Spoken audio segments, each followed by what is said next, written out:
ఒక ప్యాకేజీ. ఆ ప్యాకేజీ మీద చాలా అభ్యంతరాలు ఉన్నాయి మాకే కాదు, ఆ ప్రాంత ప్రజలందరికీ కూడా.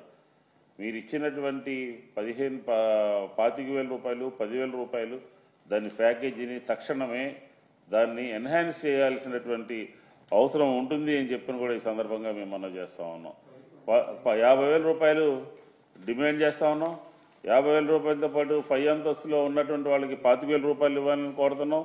అలాగే ఆస్తి పన్ను, ఒక కుటుంబము మొత్తం సర్వస్వం కోల్పోయి ఉంటే ఆ 16 డివిజన్లో ఉన్నటువంటి వాళ్ళకు సంబంధించినటువంటి ఆస్తి పన్నుని వాయిదా వేస్తారంట 3 నెలలు.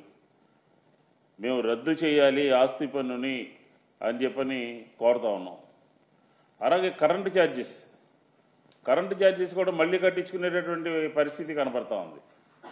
దాన్ని పూర్తిగా ఆ నెల రోజుల పాటు పూర్తిగా కరెంటు ఛార్జీలని రద్దు చేయాలి అని చెప్పని కూడా వైఎస్ఆర్ కాంగ్రెస్ పార్టీ డిమాండ్ చేస్తూ ఉంది. అలాగే ఆటో కార్మికులు, వైఎస్ఆర్ కాంగ్రెస్ పార్టీ జగన్మోహన్ రెడ్డి గారి నాయకత్వంలో ఆటో మిత్ర అని చెప్పని ప్రతి ఒక్కరికి కూడా 10,000 రూపాయలు మేము వారి అకౌంట్లో వేసేవాళ్ళం. మా జరిగినటువంటి ఈ వరద నష్టం జరిగినటువంటి 16 డివిజన్స్లోనూ దాదాపుగా 4-5 వేల మంది ఆటో కార్మికులు ఉన్నారు. వాళ్ళందరికీ కూడా ప్రతి సంవత్సరం 10,000 రూపాయలు పడేది. అలాంటిది వాళ్ళకి ఆటోలకి 10,000 రూపాయలు ఇస్తామని చెప్పారు. ఆ ఆటోలు చాలామంది కొత్త ఆటోలు తీసుకొచ్చి ఇంటి ముందు పెట్టుకుంటే వారు నీళ్లలో తడిసిపోయి ఇంజిన్లు పనిచేయక సంబంధించినటువంటి వాళ్ళు ఫైనాన్సర్లు దాన్ని తిరిగి పంపిస్తూ కొత్త కంపెనీల వాళ్ళేమో దాన్ని పూర్తిగా నష్టపోయారని చెప్పని చెప్తా ఉంటే ఆటో కార్మికుల కష్టాలు మామూలుగా లేవు.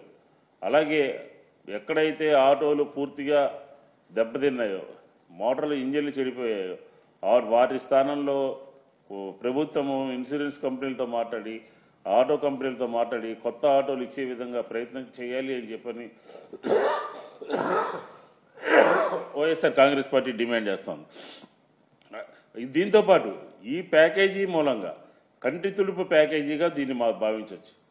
ఎంఎస్ఎంఈలు, ఆ ప్రాంతంలో ఫర్నిచర్ పరిశ్రమ దెబ్బతింది, ఆ ప్రాంతంలో ప్రింటింగ్ పరిశ్రమ దెబ్బతింది, ఆ ప్రాంతంలో పాడి పరిశ్రమ దెబ్బతింది, ఆ ప్రాంతంలో అనేక అంశాలు, ఈ చిరు వ్యాపారులు కానీ తోపుడు బళ్ళు వాళ్ళు కానీ మొత్తం అందరూ కూడా దెబ్బతినిపోయినటువంటి పరిస్థితిలో మీరు బీమా కంపెనీల మీద నెట్టేసేటటువంటి ప్రయత్నం చేస్తూ ఉన్నారు. ఇప్పటికే 9,000 చిల్లర, దాదాపు రామారామి 10,000 బీమా క్లెయిమ్స్ అన్నీ కూడా ఉన్నాయి. అవి కూడా త్వరితగతిన ఏదో చెప్పేశాము, ఎలక్ట్రానిక్ గూడ్స్ షోరూమ్ల వాళ్ళకి చెప్పేశాము, లేకపోతే డీటీసీని బాధ్యత తీసుకోమన్నాము, లేకపోతే వాళ్ళ సంగతి చూస్తామని కాదు. ప్రతి ఒక్క విషయాన్ని కూడా పరిగణలో తీసుకోవాలా. అక్కడ క్యాంపులు పెట్టాలా. ఈరోజు మీ ప్రభుత్వము 10 రోజుల తర్వాత బయటకు వచ్చేసింది, బయటికి రావటం కాదు. అక్కడ ఆటోలకు సంబంధించినటువంటి సమస్యలు ఎవరు పరిష్కరిస్తారో అక్కడ ఒక క్యాంప్ పెట్టాలా. క్లెయిములకు సంబంధించినటువంటి సమస్యను ఎవరు పరిష్కరిస్తారో అక్కడ ఒక క్యాంపు పెట్టాలా. అలాగే ఈ 3 నెలల పాటు మారిటోరియం అని చెప్పని బ్యాంకులకి రీషెడ్యూల్ చేయాలి అని చెప్పని చెబుతా ఉన్నారు. అట్లా కాదు, వడ్డీ లేనటువంటి రుణాలు 2 లక్షల రూపాయల వడ్డీ లేనటువంటి రుణాలని ఎవరైతే నష్టపోయారో, ఎవరైతే కావాలని వస్తారో వాళ్ళందరినీ కూడా ఒక కార్యక్రమంలాగా తీసుకుని బ్యాంకుల నుంచి రుణ సౌకర్యం కల్పించే విధంగా తీసుకోవాల్సినటువంటి అవసరం ఎంతైనా ఉన్నది అని చెప్పని ఆ ప్రాంతంలో ఇప్పటికీ కూడా దాదాపుగా 60 మంది చనిపోయినటువంటి పరిస్థితి. ముందస్తు సమాచారం లేక హైదరాబాద్ నుంచి వచ్చి చుట్టం చూపుగా వచ్చినటువంటి వాళ్ళు చనిపోయారు.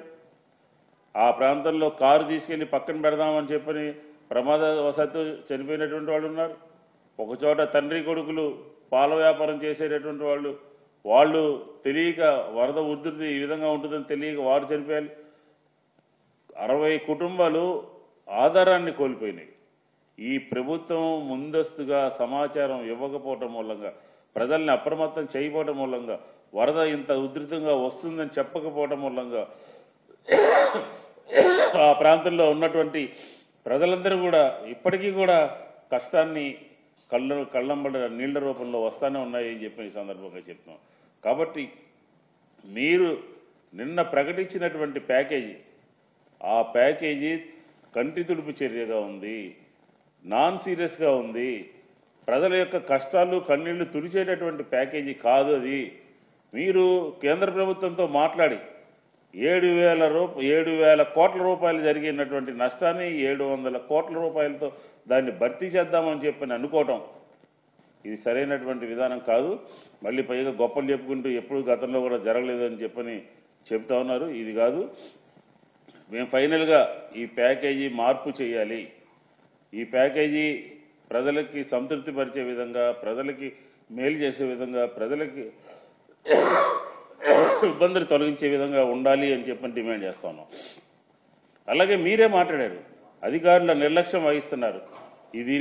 దీనికి కారణం అధికారుల వైఫల్యం అని చెప్పారు. అది అధికారులకు సంబంధించినటువంటి వైఫల్యమా, మీ ప్రభుత్వంలో ఉన్నటువంటి మంత్రుల యొక్క వైఫల్యమా అని చెప్పని కూడా వైఎస్ఆర్ కాంగ్రెస్ పార్టీ డిమాండ్ చేస్తూ ఉంది. దానికి సంబంధించినటువంటి అధికారులు ఎవరైతే ఉన్నారో, దానికి సంబంధించినటువంటి మంత్రులు ఎవరైతే ఉన్నారో వాళ్ళ మీద చర్యలు చేపట్టాలి అని చెప్పని కూడా వైఎస్ఆర్ కాంగ్రెస్ పార్టీ డిమాండ్ చేస్తాం. ఎందుకంటున్నామంటే మీ ప్రిన్సిపల్ సెక్రటరీ, మీ రెవెన్యూ ప్రిన్సిపల్ సెక్రటరీ చెప్పాడు, మాకు ముందస్తుగా ఇంత వరద వస్తుందని తెలుసు, ఆ ప్రాంతంలో ప్రజల్ని చెబితే వినరు అని చెప్పని లైట్గా తీసుకుంటారని చెప్పని మేము చెప్పలేదు అని చెప్పాను. మీకు ఉన్నటువంటి సమాచారాన్ని ప్రభుత్వ యంత్రాంగం అంతా కూడా క్షేత్రస్థాయిలో సమాచారం ఇవ్వకపోవటం మూలంగా జరిగినటువంటి ఈ విపత్తుని, ఈ వరదని, ఈ విజయవాడ నగరంలో జరిగిన పెద్ద విషాదకరమైనటువంటి సంఘటన మీద ప్రభుత్వము, అధికారుల, ప్రజాప్రతినిధుల ఎవరి మీద యాక్షన్ తీసుకుంటారో కూడా ప్రజలకి చెప్పాల్సినటువంటి అవసరం ఉన్నది అని చెప్పని వైఎస్ఆర్ కాంగ్రెస్ పార్టీ డిమాండ్ చేస్తాం.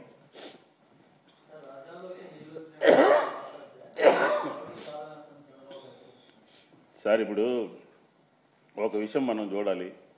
మనమేమి చెప్పాం, వర్షం వస్తుందని చెప్పని హైకోర్టులోనే మధ్యాహ్నం 2 గంటల ప్రాంతంలో ఎవరు కూడా చెప్పా పెట్టకుండా సడన్గా వదిలేసి వెళ్ళిపోయారు.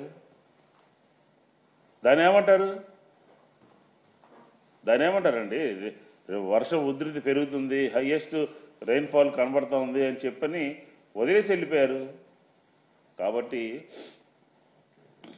ఒక పక్క విజయవాడ నగరం అతలాకుతలం అయిపోయింది, ఒక పక్క ఇటుపక్క అమరావతి గురించి ఎవరన్నా మాట్లాడితే నోటి తాళం వేస్తామని అదని ఇదని అంటున్నారు. వాస్తవాలు ఎవరు మాట్లాడకపోయినా ఎవరు దాచలేరు అనే విషయాన్ని ప్రభుత్వం తెలుసుకోవాలి అని చెప్పి ఈ సందర్భంగా తెలియజేస్తాం.